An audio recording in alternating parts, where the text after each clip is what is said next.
За мен е адски голяма гордост да направя това видео най-накрая, защото, както ще видите съвсем след маничко, подготвям това видео от почти 2 години.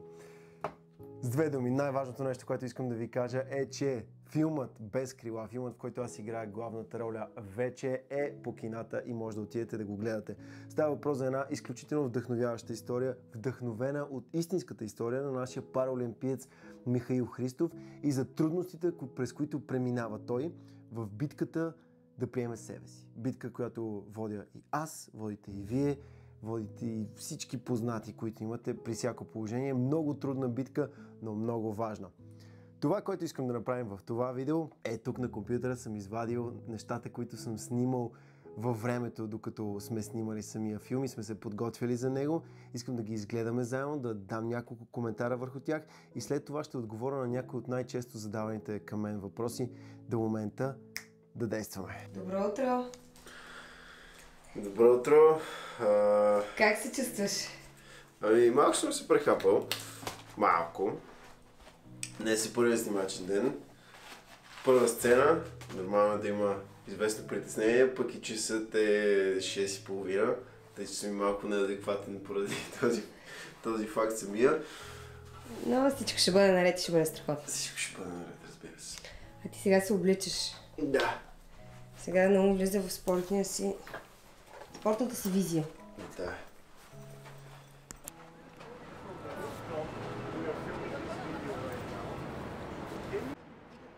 Това е готиното на такива филми, локациите, че винаги трябва да са подбрани. Да. Много е красиво. От тази тераса виждаме абсолютно целият Дубай. Абсолютно целият Дубай.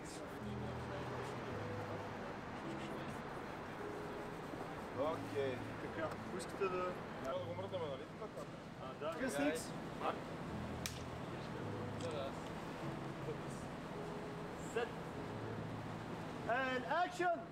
Гледайки тези кадри, много ясно си спомням момента, в който се събудих тази сутрин в Дубай, знаейки, че днес е първия снимачен ден, знаейки, че до момента съм имал доста роли и стоял съм много пред камера, но това да бъдеш главна роля във филм е нещо малко по-различно и малко по-специално, особено когато става въпрос за толкова трудна роля като тази. Защото, както неведнъж сме си говорили, аз съм непрофесионален актьор. Знаете, аз съм дипломиран лекар, не съм учил актьорско майсторство, въпреки че цялото ми семейство се занимава с това нещо и много ме беше страх дали ще успея да се представя на ниво, да оправдая очакванията, които има към мен, защото те идват първо от актьорската ми фамилия и второ от това, че с две думи съм активен спортист, така да кажем, много активен съм, в много добра спортна форма съм, въпреки че и това се оказа не точно така, но за това ще си поговорим малко по-нататък във видеото. Спомням си стреса, който изпитах тогава, вървейки по коридорите, качвайки се нагоре на терасата и виждайки този залез, си казах, всичко ще бъде наред. Всичко ще бъде наред, ще се справиш. Нещо, което най-много ме притесни в този първи ден, ето тук може да видите как пробвам протезите, с които снимах за първ път. Тези протези конкретно бяха направени от 3D принтер. Секунда само. Ето тук мога да ви покажа прототип на една от тях. Лошото беше, че страшно много ме бодяха и страшно много надираха ръцете отвътре. С времето, докато ми стояха ръцете вътре, оттичаха, защото не се движиха и започнаха да ми се стържат страшно много кокалите и беше много трудно. Особено имайки предвид, че бяхме в Дубай, където беше 37 градуса, аз бях с свичер през много голяма част от времето. Но честно казано, това, че бяхме в друга държава, на съвсем друго място, изцяло нов контекст и ситуация, много ми помогна, защото нямаше с какво друго да го сравнявам до момента. Не можех да го сравнявам с Откраднат живот, не можех да го сравнявам с други филми, които съм снимал до момента. И това беше изцяло ново преживяване за мен. По този начин смятам, че така се улесниха процедурите.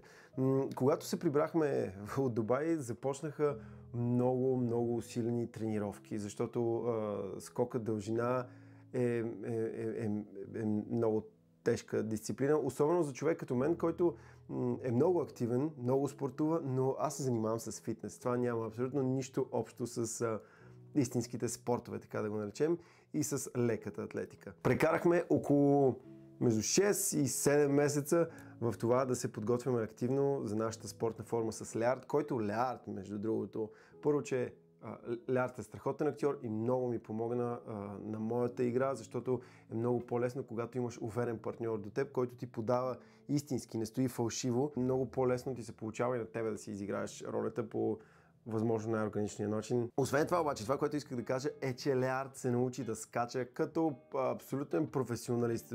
Това, което ще видите във филма, неговата форма на изпълнение на скока е... Не го казвам само аз, казваха и хората, които ни тренираха, сред които и Петър Дачев, треньор на Михаил Христов. Още от първата тренировка е момента, в който се запознах с Мишо.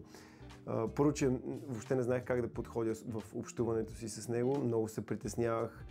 Все пак трябваше да знам всичко за трудностите, които той изпитва в своето ежедневие. Същевременно с това не знаех и как да го попитам за тези трудности.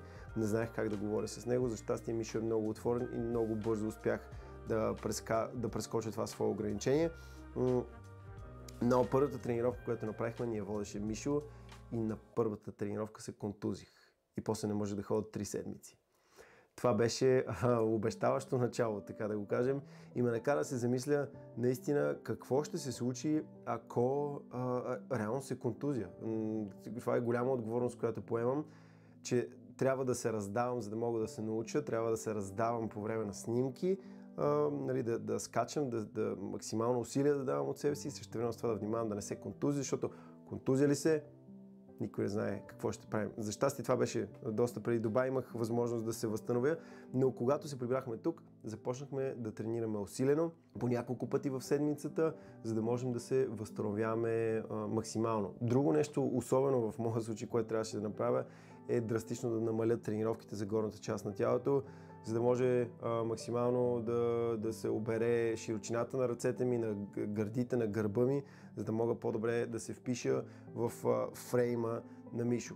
И ето тук много добре си спомням ето този момент, който записах. Тук ще направихме последната тренировка преди да започнем отново снимките на филма и съм притеснен, често казвам. Знаете, че обичам предизвикателствата, само че това предизвикателство е по-особено, защото много от лекоатлетите се пенсионират, когато станат на 30 години. Аз на 30 години започнах да се занимавам с лека атлетика и е много трудно да го правиш без ръце.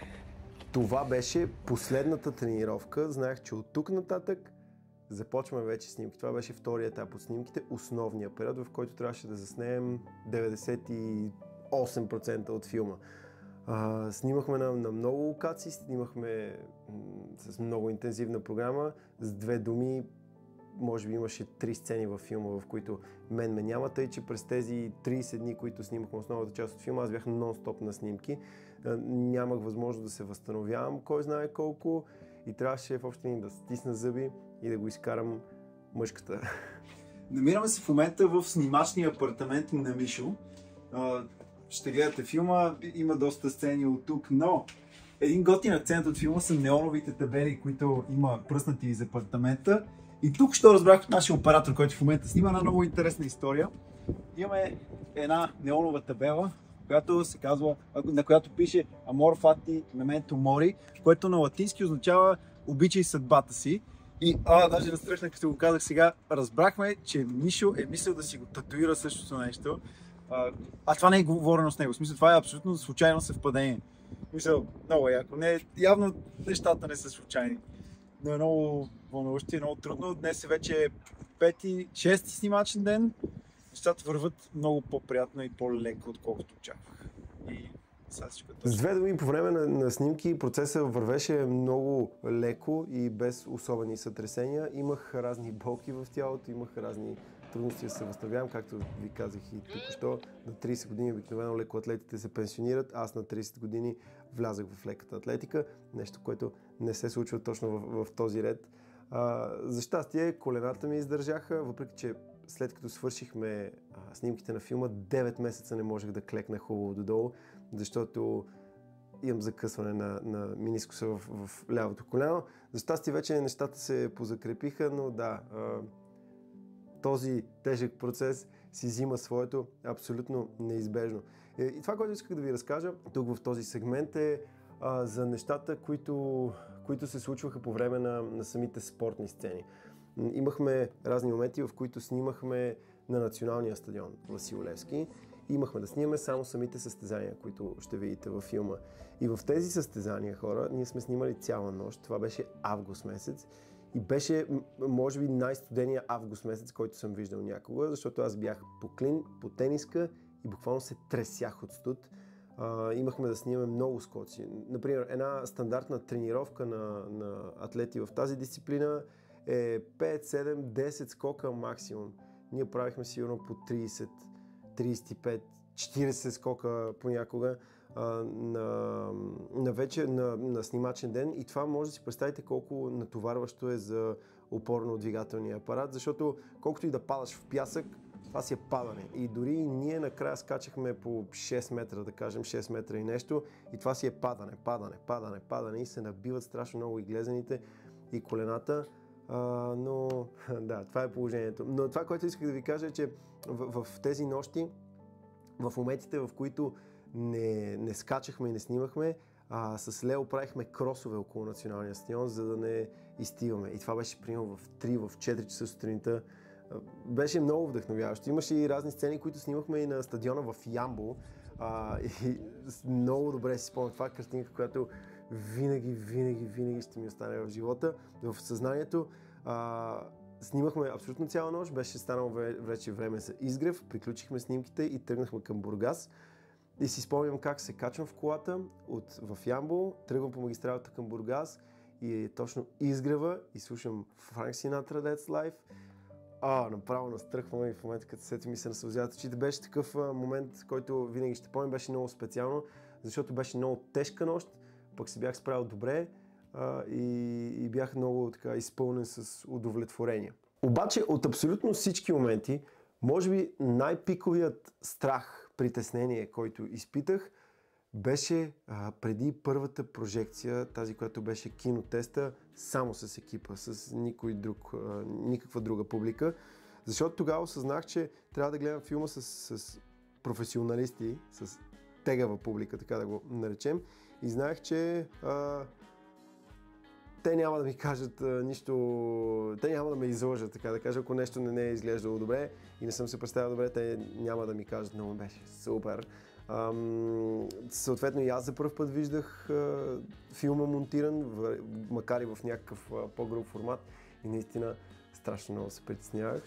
Боже, кога ходихме да снимаме филма, днес правим тест в кино. В смисъл тест в кино, това значи, че когато се монтира и се отсвети, се направи звука и така нататък, се прави тестове в кино, за да се види дали всичко е наред. След първите, които си го гледат, се вълнуваме повече от всякога. Да, аз съм доста притеснен. Доста. Честно казано, сега сме само екипа в общи линии и такъв малко представям си, нали, наистина си премиера. Вече филма официално е по кината, минаха предпремиера в Бургас, минахме предпремиера в Лондон и вече филма е официално по кината, хора. Наистина това нещо е много специално за мен. Тази битка да приемеш себе си, както казах, я води и всеки, но за мен беше толкова специално и важно да се включа в този проект, защото аз също съм бил аутсайдер и продължавам в много голяма част от времето да бъда аутсайдер. Дали по свой собствен избор или не, това няма да го коментирам, но да бъдеш аутсайдер не е нещо, което трябва да те притеснява, не е нещо лошо, ако си окей със себе си. Ако не си приел себе си, имаш някакви личностни драми, тогава е лошо да си аутсайдер и тогава имаш нужда от някаква социална подкрепа. Не, че е нещо лошо, менталното здраве е изключително важно и смятам, че все повече трябва да почне да се говори за това нещо, особено за менталното здраве при мъжете. Ама за това ще си говорим в някое друго видео. Сега, ще използвам момента да отговоря на някои от въпросите, които най-често ми се задаваха по отношение на филма. И въпрос номер 1 е: как попадна в този филм? Как отиде на кастинг ли? Поканиха ли те? Какво се случи? Имайки предвид, нали, че не съм актьор. Случи се така, аз знам за този проект от няколко години. Един ден, съвсем случайно, се засекох с Башар Рахал. Аз отивах да видя майка ми, която е кастинг директор в киноцентъра, а пък Башар се тръгваше от кастинг при нея. И съответно се засякохме в коридора и той каза, момче, как се радвам да те видя. Имам сценарий с роля точно за тебе, за Михаил Христов, става въпрос, искам ти да го изиграеш и така нататък и така нататък. Казах, супер, да, благодаря ти, баше, ще го направим. Нали? Това въобще тогава си мислех, че е нещо, което е в времето и в пространството и са абсолютни глупости. И няколко години по-късно ми се обади и ми каза, вече имаме готов сценарий, имаме финансиране, време е да го започваме. Ела да се видим аз, ти и Ники Илиев, режисьора на филма. Отидах аз на тази среща страшно плахо, защото това е голям залък. Голям залък е наистина. И проведохме един разговор, разказаха ми те как си ги представят нещата, какво искат да се случи, как искат да се случи. И аз им казах следното. Пичове, аз не съм сигурен колко мога да ви дам, но мога да ви обещая едно нещо. Ще ви дам всичко, което имам. Ще дам 100% от себе си и много се надявам, че това ще оправдае вашите очаквания. Мога да кажа, че дадох всичко от себе си. Всичко, което мога, всичко, което знам и съм научил с времето по някакъв начин в това да пресъздам персонажа на Мишо по възможно най-добрия истински начин. Въпрос номер 2. Ако трябва да избера едно нещо, което да съм научил от филма, от снимките на филма, една поука, каква би била тя? И това определено би било следното, хора. По време на снимките се запознах с страшно много хора с увреждания. Бърза скоба. Нека да не ги наричаме инвалиди. Нека думата инвалид да изчезне от нашия речник, защото инвалид е страшно обидна дума. Това са хора с увреждания. По време на снимките се запознах с страшно много хора с увреждания и видях, че всичките граници, които ние си слагаме в нашето съзнание, аз това мога, това не го мога, са абсолютно са наши измислица. Хората с увреждания, спортистите с увреждания, те дават 300% от себе си и абсолютно не ги интересува, че имат някакви увреждания и не позволяват да стават жертва на тези увреждания. Жертви много често се правим ние самите. Спомням си един момент, това беше момента, в който наистина за пръв път по време на снимките направо ми се разтърси духа и съзнанието. Това беше по време на снимките в Дубай, когато бяхме на стадиона в Дубай, там на кръга, с който се квалифицират, състезателния кръг, с който се квалифицират хората за Параолимпиадата. И има една дисциплина, която е спринт, но от слепи състезатели, които са с гайд, такъв човек с нормално зрение, с здраво зрение, който тича до тях. И в момента, в който целият стадион отихна, за да могат тези състезатели да се фокусират максимално върху комуникацията и върху стъпките, които има техният партньор, хора, това беше нещо, което наистина сега ми се насълзяват очите, като говоря за това нещо.